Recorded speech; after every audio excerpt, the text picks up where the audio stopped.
Bora lá falarmos aqui de novo da política e as consequências que ela traz para algumas famílias, né, Diego? Porque Diego teve uma recente conversa aí que ilustra bem nessas análises políticas que a gente faz com você quase que diariamente aqui no jornalismo da Nova Brasil. E lembra quando a gente estava num período de eleição presidencial que nós tivemos de famílias destruídas por ser esquerda ou ser direita, tá de um lado, tá do outro, Michel? E aí, você acha que isso ainda tá muito forte, Diego? Acho que sim, Michele. Eu acho que durante as eleições, a gente vai viver agora uma eleição municipal, que querendo ou não acaba polarizando também, mas daqui a pouquinho a gente pisca o olho, já está em 2026, aí eu acho que isso se potencializa. Mas mesmo fora do período eleitoral, eu vejo que há aí um esgarçamento entre muitas amizades e famílias por conta de política, viu? Primeiro dizer a você, Nonato, Michele, ouvinte, que o recesso parlamentar agora começou para valer em Brasília, né?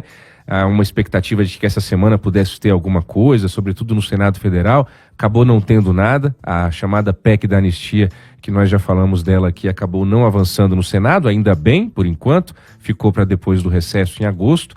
A PEC que dá autonomia financeira ao Banco Central também não houve acordo em torno dela e ela acabou não sendo votada na Comissão de Constituição e Justiça do Senado Federal. Lá na Câmara, os trabalhos no plenário já tinham sido encerrados na semana passada.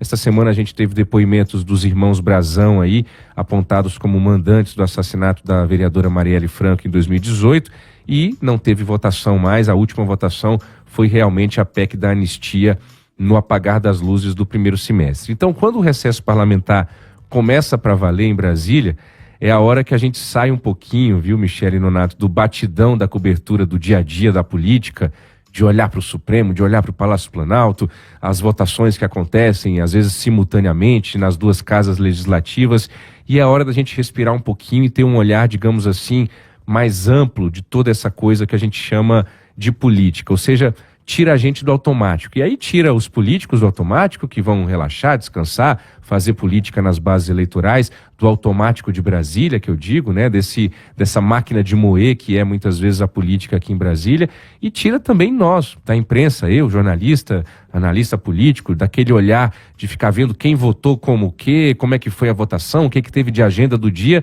e me leva a refletir um pouquinho de maneira mais ampla. E eu sou daqueles que acredito, viu, que uma boa análise política ela é feita de experiência, claro, de memória. Memória é uma coisa fundamental para a gente olhar para a política, de contatos, obviamente, entrevistas, seja com as fontes primárias, que no caso da política são os próprios políticos, sejam fontes secundárias, como os especialistas que nos ajudam também a entender com uma teoria, com uma comparação internacional, como a gente fez ontem aqui, trazendo a opinião de vários cientistas políticos, mas também uma boa análise política ela é feita das nossas próprias percepções, da percepção sua, ouvinte, que está ouvindo aqui o jornalismo da Nova Brasil FM, principalmente conversando com as pessoas comuns. Eu adoro conversar com gente, viu, Michele e Nonato? E eu uso aqui em Brasília, por questão familiar, pessoal, quase que todos os dias carro de aplicativo. E eu sempre que posso, às vezes estou cansado, entro no carro, quero ficar calado, não quero conversar com ninguém.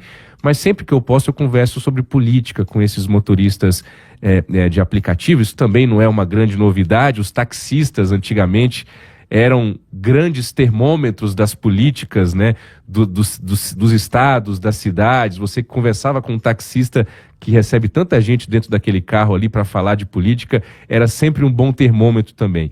E eu fiquei tão triste com uma conversa que eu tive no fim de semana aqui em Brasília, num carro de aplicativo, que eu disse, eu vou ter que compartilhar isso com os ouvintes da Nova Brasil FM em algum momento.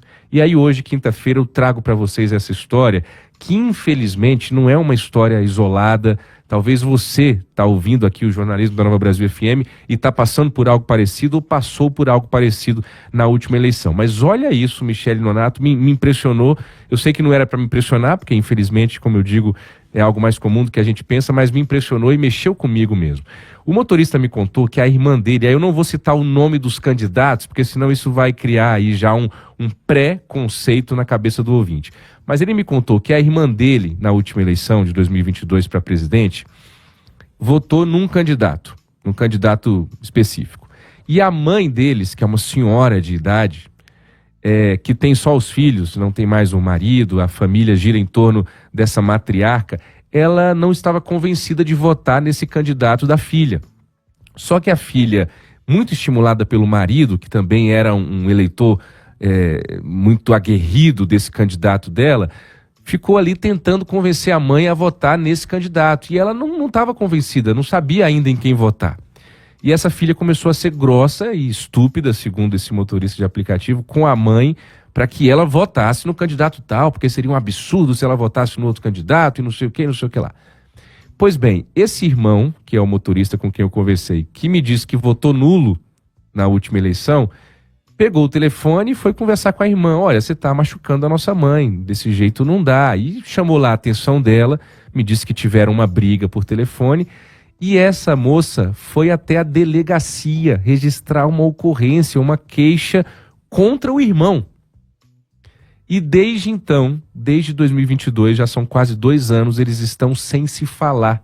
A família está rompida e a mãe, desde 2022, sofre um bocado, coitada dessa senhora, porque não quis votar no candidato que a filha queria, o filho interveio, ela entrou na polícia, virou um caso de polícia, literalmente, essa briga política familiar.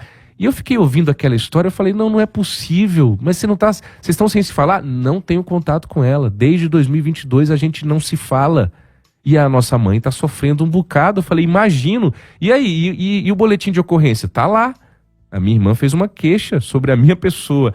Então, infelizmente, isso não é um caso isolado. Felizmente, repito, talvez você está me ouvindo aqui e na sua família esteja vivendo algo parecido. Lá na minha, viu, particularmente, Michele Nonato, ainda bem não tem isso.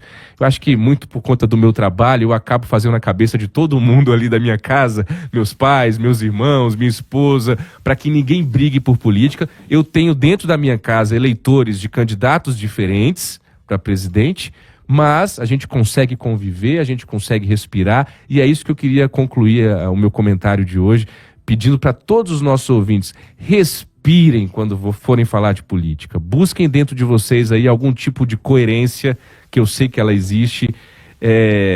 Olha, muita gente encarando presidente, político, Michele Nonato, como se fosse um pai, um pastor, um padre, um mito, né? E não é nada disso, é um político, eles estão trabalhando, estão fazendo o trabalho deles. Você não vai destruir a sua família, você não vai registrar um boletim de ocorrência contra o seu irmão, a sua irmã, fazer sua mãe sofrer por conta de Lula e Bolsonaro.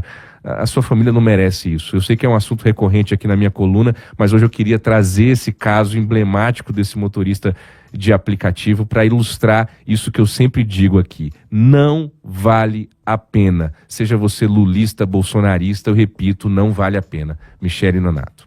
Nossa, concordo plenamente com você, viu, Diego? Na minha família também, você tem divergências de posicionamentos, de candidatos, mas chegar a rompimento, no way. Não, que nem tem pensar. gente que é tão radical, né, para um lado e para o outro, que fala assim, não é pelo político, é pela visão de mundo que eu descobri que essa pessoa tem, por exemplo, que já não condiz com a minha visão ou com o meu... Mas ainda assim, gente, é família. Isso, na hora do perrengue, quem é que vai te acudir? Exato, é o político exato. ou é a família? Exato.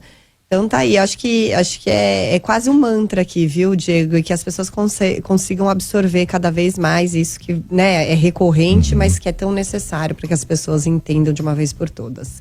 Muito obrigada por hoje e até amanhã. Até amanhã.